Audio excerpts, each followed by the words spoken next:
प्यारी साथ संगत जी, संसार में विचरते हुए हमें कई तरह के किरदार निभाने पड़ते हैं।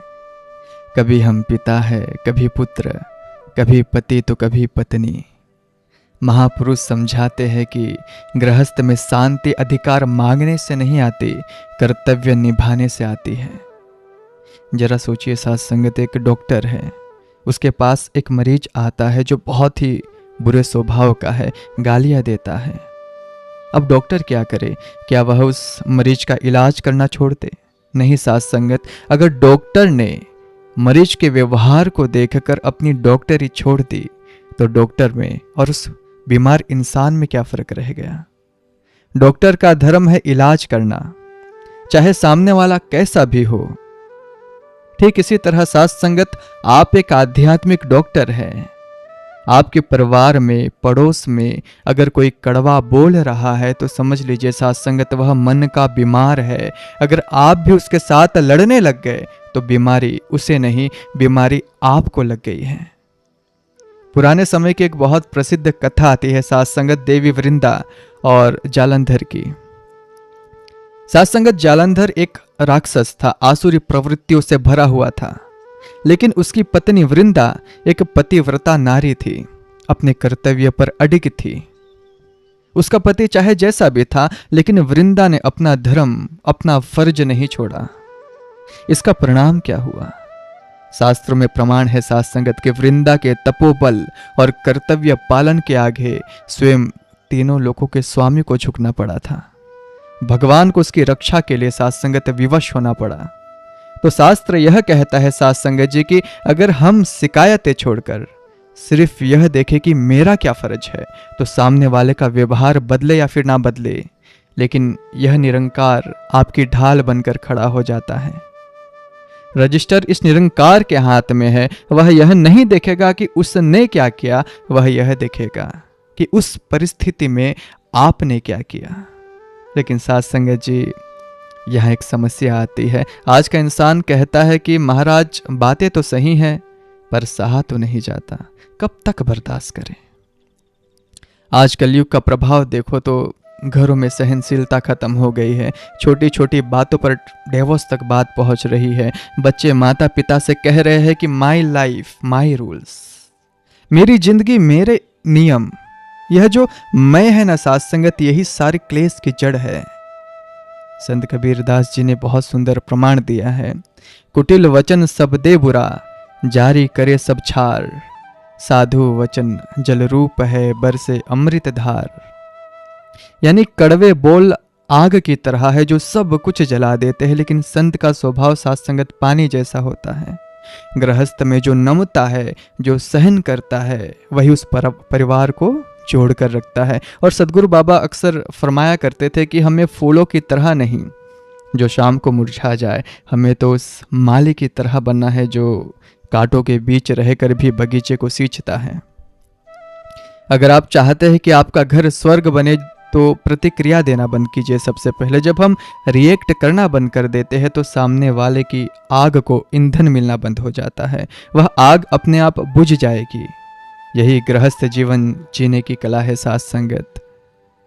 पर आखिर हमारे अंदर इतना गुस्सा, इतनी नफरत कहां से आती है? हम चाहकर भी शांत क्यों नहीं रह पाते? साथ संगत जी, इस बात को बहुत ध्यान से समझिएगा, यह बड़ा गहरा नुक्ता है।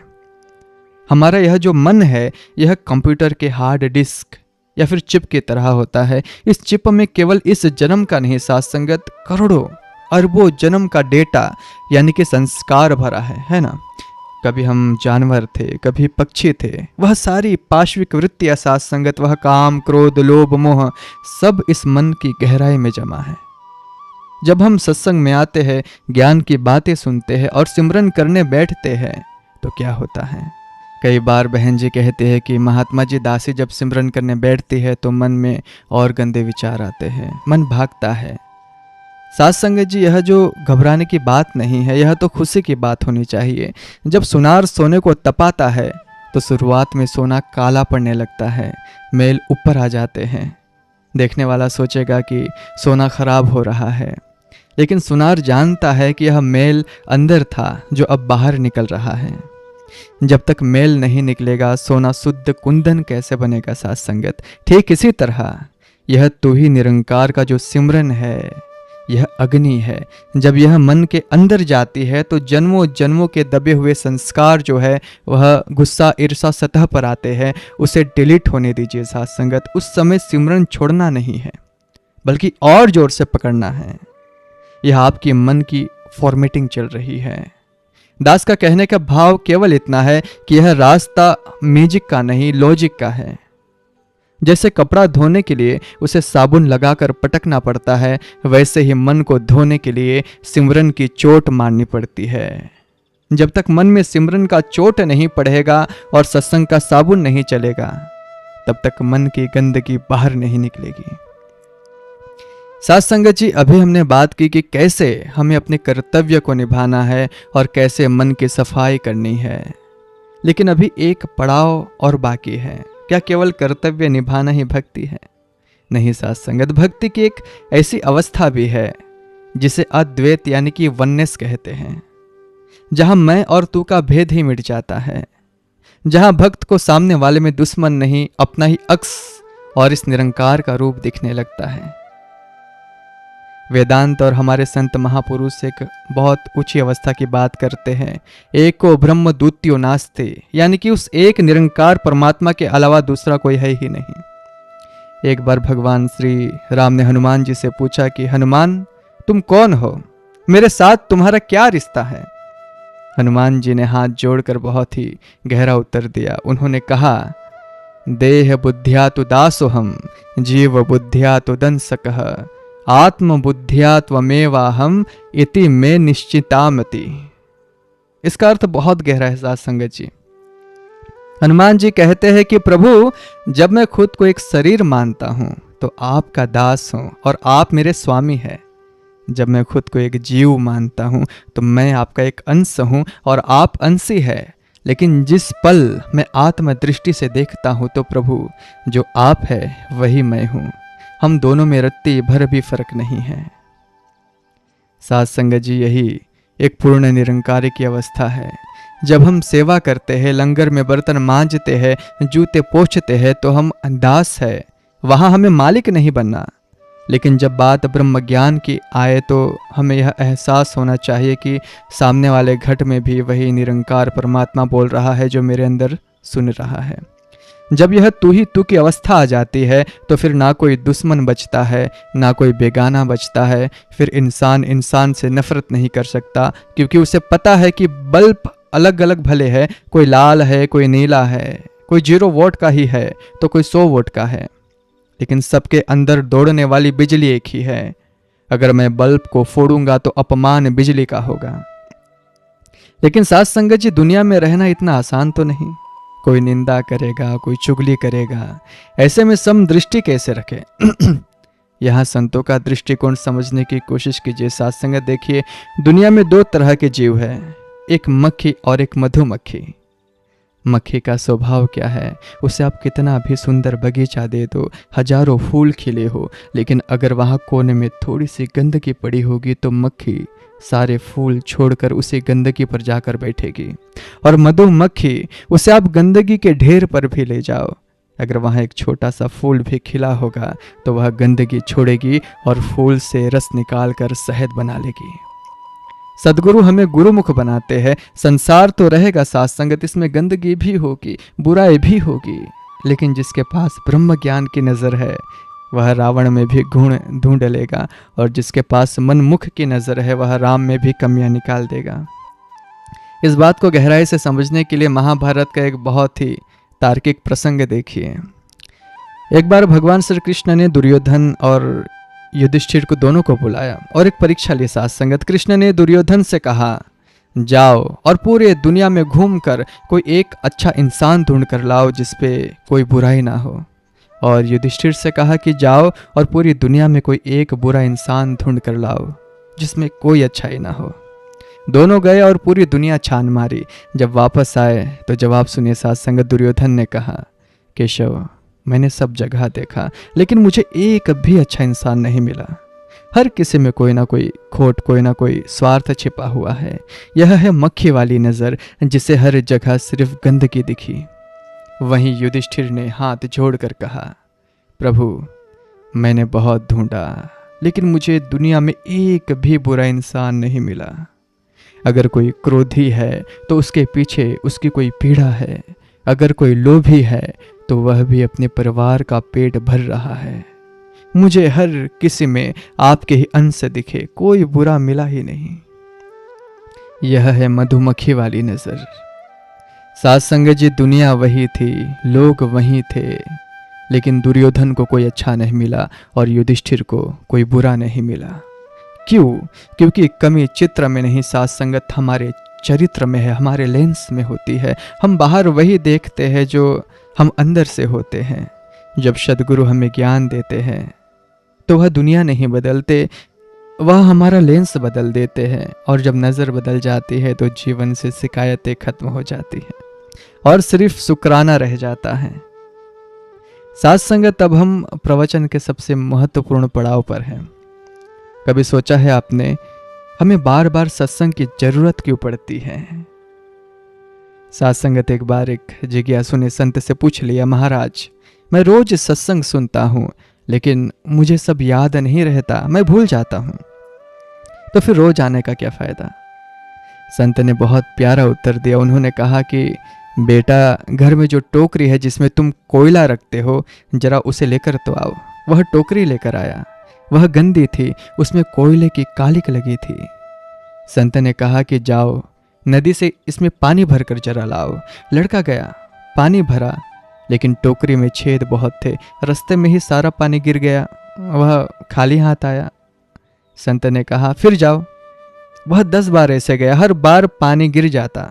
वह झुंझुला कर बोला, महाराज इस टोकरी में पानी टिक ही नहीं सकता, आप मेरी मेहनत क्यों बेकार करवा रहे हैं?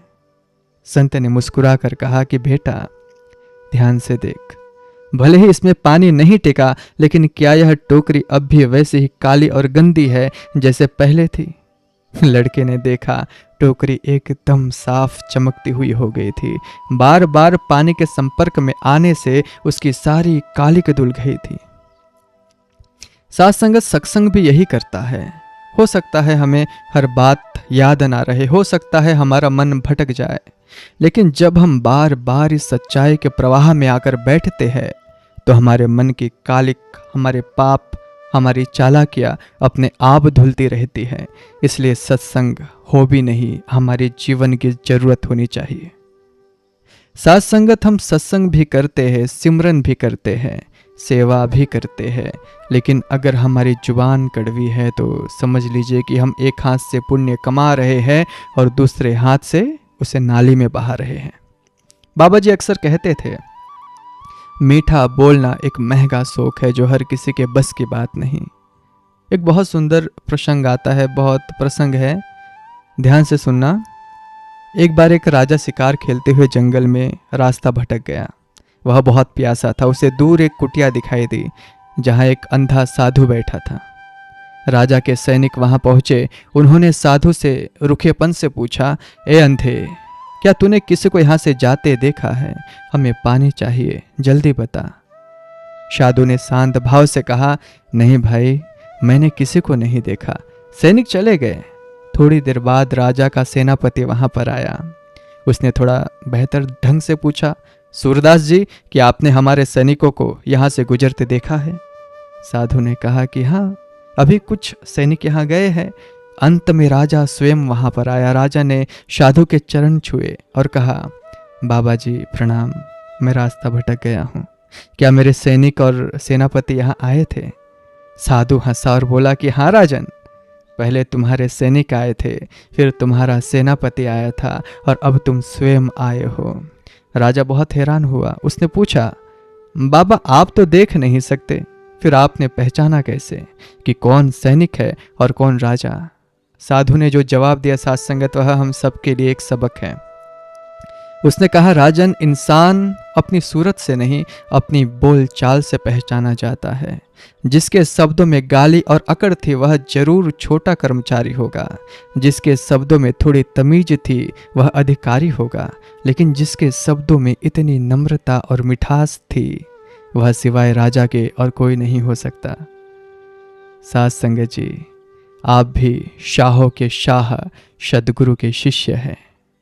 अगर आपके जुबान पर कड़वाहट है, ताने हैं, तो दुनिया कैसे मानेगी कि आपका गुरु महान है। हमारी पहचान हमारी माथे के तिलक या फिर गले के पट्टे से नहीं, हमारे बोलने के लहजे से होनी चाहिए। जब हम मुंह खोले तो सामने वाले को ठंडक महसूस होनी चाहिए, आग नहीं लगनी चाहिए। यही साथ संगत ब्रह्म ज्ञानी की निशानी होती है। एक और महत्वपूर्ण पहलू है जिस पर अक्सर हमारा ध्यान नहीं जाता, साथ संगत दूसरों को जज करना। हम सत्संग में आते हैं लेकिन हमारा ध्यान ज्ञान पर कम और दूसरों पर ज्यादा होता है। फला महात्मा जी सेवा ठीक से नहीं कर रहे, वह बहन जी को देखो फैशन करके आती है, अमुक प्रधान जी का व्यवहार ठीक नहीं है। साथ संगत कबीर साहब ने कहा है, बुरा जो देखन में चला बुरा न मिला कोई, जो दिल खोजा आपना मुझसे बुरा ना कोई। इस पर एक बहुत ही मनोवैज्ञानिक कथा है साथ संगत। एक बार एक चित्रकार ने एक बहुत सुंदर तस्वीर बनाई। उसे अपने कला पर बहुत घमंड था। उसने सोचा देखो दुनिया क्या कहती है। उसने वह तस्वीर शहर के चौराहे पर रख दी और नीचे लिख दिया कि जिसको इसमें जहां भी कमी नजर आए वहां निशान लगा दे। शाम को जब वह वापस आया तो उसका दिल पूरी तरह टूट गया। पूरी तस्वीर निशानों से भरी हुई थी। चित्र दिख ही नहीं रहा था। हर किसी ने कोई ना कोई कमी निकाल दी थी। वह रोता हुआ अपने गुरु के पास गया। गुरु ने कहा, बेटा निराश मत हो, एक काम कर, कल तुम फिर वही तस्वीर बनाओ जो आज बनाई और वही चौराहे पर रखो, बस नीचे की इबादत बदल देना। चित्रकार ने वैसा ही किया। नई तस्वीर रखी और गुरु के कहने पर नीचे अब लिखा, जिसको इसमें जहां भी कमी नजर आती है कृपया उसे सुधार दे। शाम को जब चित्रकार वहां पर पहुंचा तो वह हैरान रह गया। तस्वीर वैसी की वैसी थी, किसी ने उसे हाथ भी नहीं लगाया था। और ऐसा क्यों हुआ साथ संगत? क्योंकि निंदा करना दुनिया का सबसे आसान काम होता है, लेकिन सुधार करना या फिर निर्माण करना बहुत मुश्किल होता है। साथ संगत जी, हमें आलोचक नहीं बनना है, हमें साधक बनना है, संत बनना है। सद्गुरु ने हमें यह ज्ञान इसलिए नहीं दिया कि हम दूसरों का पोस्टमार्टम करते रहे। यह ज्ञान सेल्फ चेकिंग के लिए मिला है। अगर किसी महात्मा में कमी दिख भी रही है तो वहाँ मक्खी बनकर मत बैठ जाइए, वहाँ पर्दा डालिए, अरदास कीजिए कि सच्चे पातशाह इसे भी सुमति बख्शो और मुझे भी शक्ति दो कि मैं इसके अवगुणों को ना देखूं।